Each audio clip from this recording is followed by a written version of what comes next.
বুবলির সঙ্গে কি তোমার সিন বা স্ক্রিন শেয়ার হয়েছে?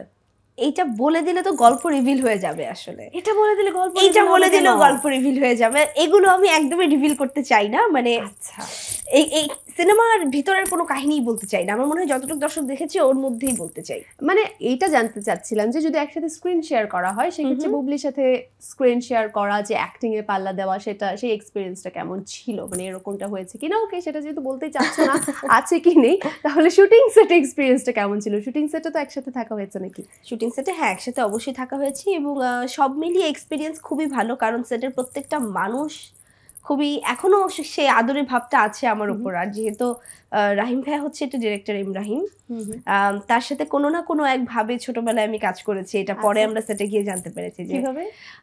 আমার কোনো একটা ছোটবেলার সিনেমায় সে তখন এডি ছিল, এবং ওভাবে আমাদের কাজ করা।